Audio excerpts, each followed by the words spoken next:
এটা হচ্ছে কি, আমার ওই সন্তানকে কিংবা আমি নিজে কোরআন শিখলাম, কোরআন শিখার পরে আমার যারা স্টুডেন্ট, আমি মারা গেলাম, আমার যারা স্টুডেন্ট তারা আবার অন্যজনকে শিক্ষা দিচ্ছে, ওই স্টুডেন্টগুলো আবার অন্যজনকে শিক্ষা দিচ্ছে। এই নেকিটা সাদকায়ে জারিয়াটা আমার নামে চলতে থাকবে কিয়ামত পর্যন্ত। আলহামদুলিল্লাহ। তাহলে কোরআন শিখলে লাভ আছে? আছে তো? আলহামদুলিল্লাহ। এই নেকিটা কিয়ামত পর্যন্ত চলতে থাকবে। আমি শিখলাম, এইজন্য রাসূল বলছেন খায়রুকুম মান তাআল্লামাল কুরআনা ওয়া আল্লামাহু, তোমাদের ভিতর সবচেয়ে উত্তম ব্যক্তি ওই যে নিজে শিখলো এবং অপরকে শিখালো। তাহলে নিজেকেও শিখতে হবে, অন্যজনকেও শিখাতে হবে। তাহলে আমাদের এই আমলটা কি হবে? চলমান থাকবে। কবরে চলে গিয়েছি, আযাবে ভুগছি, আমার স্টুডেন্টরা যতদিন পর্যন্ত অন্যজনকে শিক্ষা দিতে থাকবে, আবার তার স্টুডেন্ট, তার ছাত্ররা অন্যজনকে কোরআনের শিক্ষা দিতে থাকবে, ততদিন পর্যন্ত এই নেকিটা চলতেই থাকবে। আলহামদুলিল্লাহ। শুধু তাই নয়, যে সন্তানের কথা বলছিলাম, যে সন্তানকে লক্ষ লক্ষ কোটি টাকা খরচ করলেন, কিন্তু কোরআনের একটা আলিফ চিনল না, ইয়াও চিনল না। আলিফ থেকে ইয়া পর্যন্ত ইংলিশের অ্যালফাবেট অক্ষরটি এ টু জেড সবই শিখে গেছে, কিন্তু আরবির হুরফে হিজ্জা এইগুলো আলিফ থেকে নিয়ে ইয়া পর্যন্ত একটাও অক্ষর শুদ্ধভাবে বলতে পারে না। ছোট শিন বড় শিন তো দূরের কথা, যা জদ লাল এগুলো তো দূরের কথা, আলিফটাও জানে না। আলিফটা কিভাবে বলতে? আলিফ হবে না আলিফ ফাদিয়া হবে, আলিফ। প্রিয় সুধী মণ্ডলী, তো এই সন্তান আওয়ালাদুন সালিহ ইয়াদউ লাহু, 3 নম্বরের কথা আল্লাহ পাকের হাবিব বলছেন, এমন একটা সন্তান আমি পৃথিবীর বুকে রেখে গেলাম, ওই সন্তানটাকে আমি কোরআনের শিক্ষা দিলাম, ওই সন্তানকে আমি আদর্শবান বানালাম, ওই সন্তানকে আমি সুশিক্ষিত বানালাম, ওই সন্তান আমার জন্য দোয়া করে, ইয়া ইলাহাল আলামিন। গভীর রাত্রে উঠে গিয়ে বাবার জন্য, মায়ের জন্য, দাদুর জন্য, দাদার জন্য এবং দাদির জন্য, নানা নানির জন্য দোয়া করে, আল্লাহ গো আমার বাবা মা কবরে চলে গিয়েছে, মাওলা জানি না কতগুলো পৃথিবীর বুকে পাপ করেছে, মাওলা গো তারা যদি কবরে আযাবে ভুগতে থাকে, বিশ্বনবী বলছেন আওয়ালাদুন সালিহ ইয়াদউ লাহু, আমি যদি একজন সুসন্তান, আদর্শবান সন্তান, কোরআনের নলেজওয়ালা সন্তান যদি এই পৃথিবীর বুকে ছেড়ে যায়, ওই সন্তান টাকা পয়সা দান করতে হবে এটা নয়, ওই সন্তান কাউকে ভালো জিনিস দিতে হবে এটা নয়, সেই সন্তান নামাজের পরে যদি নিজে হাতটা তুলে যদি নিজের চক্ষু থেকে অশ্রু ভাইয়ে বলে, আল্লাহ আমার বাবাকে ক্ষমা করো, আল্লাহ আমার মাকে ক্ষমা করো, রব্বিরহামহুমা কামা রাব্বায়ানি সাগীরা, আল্লাহ রাব্বুল আলামিন সঙ্গে সঙ্গে ওই সন্তানের দোয়াটাকে কবুল করে নেয়। সুবহানাল্লাহ।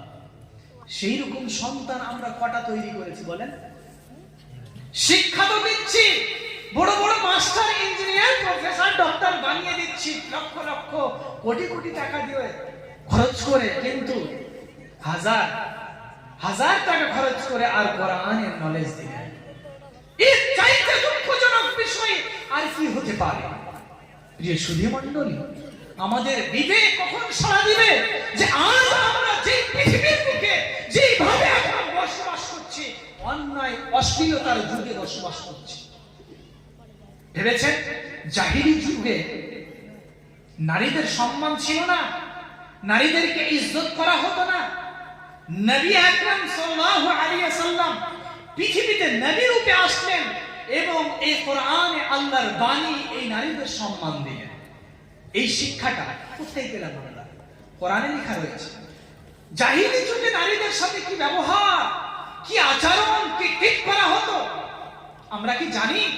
আল্লাহ রাব্বুল আলামিন বলছেন, ওয়াইদাল মাউউদাতু সুইলাত, একটা জীবন্ত কন্যাকে, নারীকে যখনই জন্ম লাভ করত 5-7 বছর বয়স হয়ে যেত, তাকে একটা মরুভূমিতে নিয়ে চলে যেত, আর তাকে এতটা অর্ধেক কমর করে খনন করে তাকে মাটি চাপা দিয়ে মেরে দিয়ে চলে আসতো, কিংবা ওপর থেকে পাহাড় থেকে ঢাকা দিয়ে চলে আসতো। এটা হচ্ছে জাহিলিয়াতের নীতি।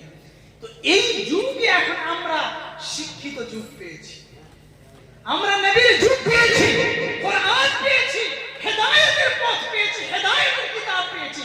তারপরেও কি আমরা নারীদের সম্মান করি? তারপরেও কি আমরা নারীদেরকে শিক্ষা দিই, কোরআনের নলেজ দিই? না, নারীদের সাথে ভালো ব্যবহার করি। দেখুন, অধিকাংশ বাড়িতে নারীদের সাথে ভালো ব্যবহার করা হয় না। যেমন ভাবে জামানা জাহিলিয়াতে ওয়াইদা দুশিরা আহাদুহুম বিল উনসা দাল্লা ওয়াজহুহু মুসওয়াদান ওয়া হুয়া কাযীব। যখন কোনো বাড়িতে নারী জন্ম লাভ করত, তখন কি করত? কল্পনা করত যে একে নারী হলে একে সঙ্গে সঙ্গে দাফন করে দেব, কারণ সমাজের মুখে আমার মুখটাই দেখা খুব শোচনীয় হয়ে যাবে, কালি পড়ে যাবে। কিন্তু এই যুগ, নবীর যুগ আসলো, নবী আকরাম সাল্লাল্লাহু আলাইহি ওয়াসাল্লাম পৃথিবীতে নবুয়ত লাভ করলেন, কোরআনের আয়াত অবতীর্ণ হচ্ছে, নারীদের সম্মান দিতে হবে। আজকে আমরা আমাদের স্ত্রীদের প্রতি অত্যাচার করি কেন? কিসের জন্য? যে স্ত্রী পর পর কন্যা সন্তান দিচ্ছে, তার জন্য তার প্রতি অত্যাচার। তাকে বলি তালাক তালাক তালাক, তোকে তালাক দিয়ে দেবো, নারী শুধু মেয়ে জন্ম দিচ্ছি, মেয়ে জন্ম দিচ্ছিস। এইভাবে আমরা কথোপকথন করে থাকি স্ত্রীদের সাথে, কন্যাদের সাথে এভাবে কথোপকথন করে থাকি যে তুই মানে ছেলের সাথে এক আদর, ছেলে পেয়েছে মানে খুব আদর সিনাহা, ছেলের জন্য একটা 100 টাকা দামের কেক নিয়ে আসবে আর মেয়ের জন্য 10 টাকা দামের কেক। এই তো আমাদের নীতি। এটা কি জাহিলিয়াতের যুগ? এটা হচ্ছে শিক্ষিত যুগ। একটা কথা রয়েছে কি সমাজের ভিতরে, শিক্ষা হচ্ছে জাতির মেরুদণ্ড। কথাটা ঠিক না ভুল বলুন তো দেখি? শিক্ষা জাতির মেরুদণ্ড, এই কথাটি ঠিক না ভুল বলুন? আপনারা সকলে ঠিক বলবেন, আমি বলছি শিক্ষা কখনো জাতির মেরুদণ্ড নয়। আদর্শ শিক্ষাই হচ্ছে জাতির মেরুদণ্ড। এই কথাটা মনে রাখবেন, শিক্ষা জাতির মেরুদণ্ড নয়, আদর্শ শিক্ষাই হচ্ছে জাতির মেরুদণ্ড। শিক্ষাই